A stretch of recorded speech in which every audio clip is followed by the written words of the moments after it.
75 വർഷങ്ങളെങ്കിലും പിറകിലാണല്ലോ.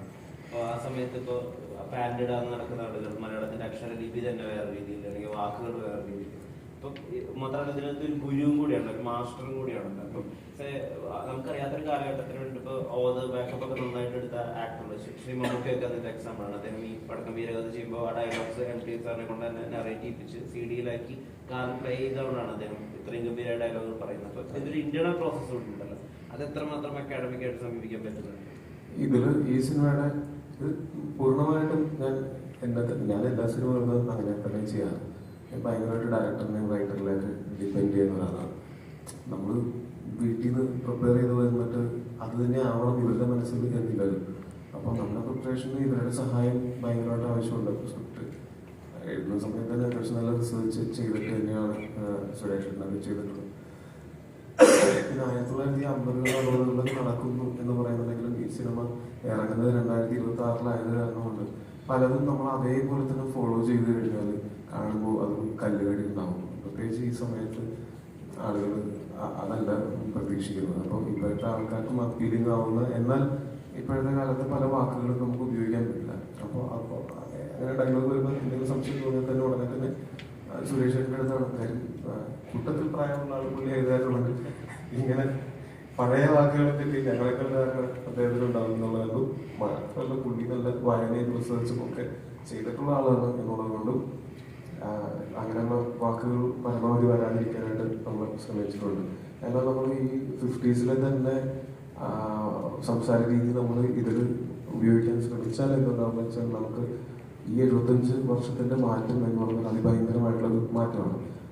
ഭയങ്കരമായിട്ട് നാടകീയമായിട്ടൊക്കെ തോന്നിയേക്കാം ആ വാക്കുകൾ തന്നെ. അപ്പോൾ എനിക്ക് ഒരു പഴയ പുസ്തകത്തിൽ ഞാൻ വായിച്ചാൽ നമുക്ക് വളരെയധികം എന്ന് പറയുന്നത് പണ്ട് വളരെ ധാരാളം എന്ന് പറയുന്ന യൂസേജ് ഉണ്ടായിരുന്നു.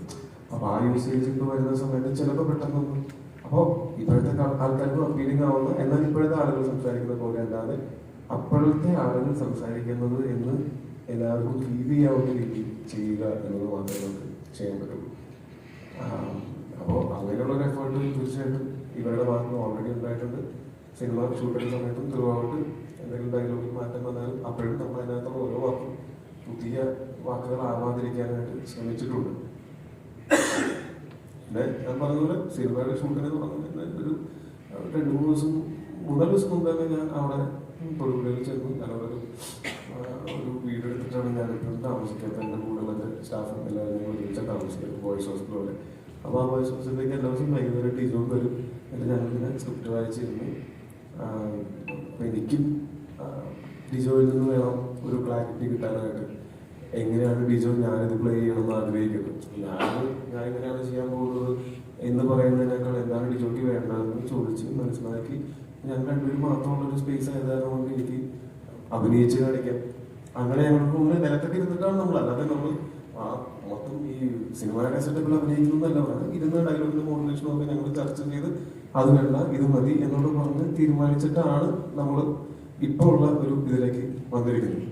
പിന്നെ ഈ സിനിമയുടെ ഷൂട്ടിന്റെ സമയത്താണെങ്കിലും എനിക്ക് ചെയ്യാവുന്ന, ഞാൻ ഈ പടത്തിൽ അഭിനയിക്കുന്ന ഒരു നടൻ മാത്രമാണ്. അപ്പോൾ എനിക്കെന്ന് വെച്ചാൽ ഞാനിതൊരു ടൂളാണ്. ആ ടൂളായിട്ട് ഏറ്റവും ആത്മാർത്ഥമായിട്ട് എന്നെ കൊണ്ട് കഴിയുന്ന പോലെ പ്രവർത്തിക്കുക. ഒപ്പം എൻ്റെ മനോധർമ്മം കൂടെ സ്വാഭാവികമായിട്ടും അഭിനയത്തിൻ്റെ വേണ്ടി ഉപയോഗിക്കുക എന്നുള്ളതാണ്. അപ്പോൾ അങ്ങനെ ഞാൻ എന്നെ തന്നെ സറണ്ടർ ചെയ്ത ഒരു 4-5 മാസം അല്ലെ 5 മാസത്തോളം നമ്മൾ അവിടെ തന്നെ തൊടുപുഴ എല്ലാവരും ഒരുമിച്ചുണ്ടാവും. എല്ലാ ദിവസവും വൈകുന്നേരങ്ങളിൽ നമ്മൾ ചിലപ്പോൾ നമ്മളുടേതായിട്ടുള്ള സംസാരങ്ങളിലേക്ക് ഇടയ്ക്ക് നമ്മൾ നാളത്തെ സീനൊക്കെ ഇങ്ങനെയായിരുന്നില്ല അങ്ങനെയായിരുന്നു, അങ്ങനത്തെ ഒരു നമ്മുടെ കോൺവെർസേഷന്റെ ഭാഗമായിട്ട് അങ്ങനെയും നടക്കും. ഇതെല്ലാം ഈ ക്യാമറയുടെ മുന്നിൽ വന്ന് നിൽക്കുന്ന സമയത്ത് നമുക്ക് ഭയങ്കര ഹെൽപ്ഫുൾ ആകും. ഒന്ന് പ്രിപ്പയർ ചെയ്ത് പോയി കഴിഞ്ഞാൽ അതിൻ്റെ മുകളിൽ നമുക്ക് നമ്മുടെ സ്പോണ്ടേനിറ്റി ഉപയോഗിക്കാം, ഇംപ്രൈസേഷൻ ചെയ്യാം. അങ്ങനെയുള്ളൊരു സ്പേസ് അവിടെ ഉണ്ടായിരുന്നു. അപ്പോൾ ഞാൻ നന്നായിട്ടുണ്ടെങ്കിലും മോശമായിട്ടുണ്ടെങ്കിലും അതിൻ്റെ എല്ലാ ക്രെഡിറ്റും ഇവർക്ക് രണ്ടാൾക്കാണ്. അതുപോലെ സിനിമയും നന്നായിട്ടുണ്ടെങ്കിൽ മോശമായിട്ടുണ്ടെങ്കിൽ അത് ഇവർക്ക് രണ്ടുപേർക്കും അതിൻ്റെ ക്രെഡിറ്റ്. നമ്മളൊക്കെ അതിനകത്ത് ടൂൾസ് മാത്രമാണ്. നന്നായിട്ടുണ്ട്, പേടിക്കണ്ട.